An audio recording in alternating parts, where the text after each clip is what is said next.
Hey guys, my name is Jim, and I'm almost coming up on 6 months. I got one of the very first 2024 Chevrolet Trax on the market, and ordered it, waited for it, knew about it, knew it was going to be a good deal. I had had a similar setup with a Buick Encore that was amazing, and so I want to talk to you a little bit about what it's been like to have this car for 5 going on 6 months. So let's do that now. Okay, guys. So this is my 2024 Trax, and I think the first thing I want to talk to you about is mechanically, electrically, buttons, switch gear, brakes, engine, everything about this vehicle. I have had zero problems.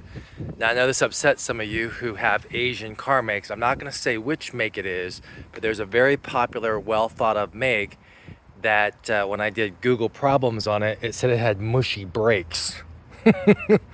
And another popular Asian make just had average reliability. So I guess what I'm getting at is that I'm not sure I buy all the hype from all of the testing folks. I live in a very urban environment stacked with cars, bumper to bumper traffic.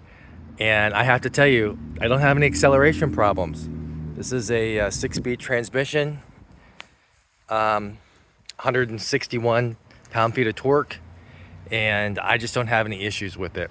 I'm not having any issues with scratchy plastics.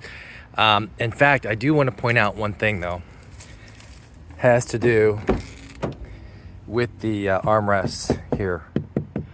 I'm having zero issues. There's zero wear on the inside of this car at 6 months. Is that possible? To have a car with no wear on it that's working perfectly? Yes, and that's what I want to report. Now, I'm not saying that there aren't mechanical problems that are out there. However, I've watched every YouTube video about the Trax from everyone, and guess what? There just isn't complaint after complaint after complaint online. Now, there's a couple of reviewers who are GM prejudice, Chevy prejudice, whatever. But as far as mechanical issues, by and large, there is no problem with this car from me or from anybody else. Let me say one more thing. This car's a $25,000 car and performs much and punches much higher than its weight. And in my opinion, to get into the next series of cars that are out there from different manufacturers is somewhere between a $5,000 to $15,000 jump in price. And my question is this a poorly performing $25,000 car, or are they poorly performing makes of cars that are too pricey for what you get, that perhaps perform a hair better here or there, but in reality, I would argue that the Chevy's got better screens, better seats, better space, better wheels, and in some cases, better fuel economy, better acceleration than those makes do for a price that is less. So when you do that, guess what that means? That means that you win. That means that you win. And so I just want to say that it's really hard to get these cars right now. My dealer said that they're all sold out and they can't get a hold of them. I would recommend putting money down. Definitely call to ask if the dealer is going over MSRP, being such a hot car right now. It is an issue. And I think that's the last thing I'm going to say is that if this was such a poor car, then why is it sold out? Why is it sold out? That's my question to all the reviewers who don't like Chevrolet, don't like General Motors, don't like the Chevy Trax, have all these issues with it. If this is such a poor car, then why is it sold out? Answer me this question, because what I'm seeing is a lot of other makes with lots and lots of cars on the lot. And anyway, a little bit of beef there.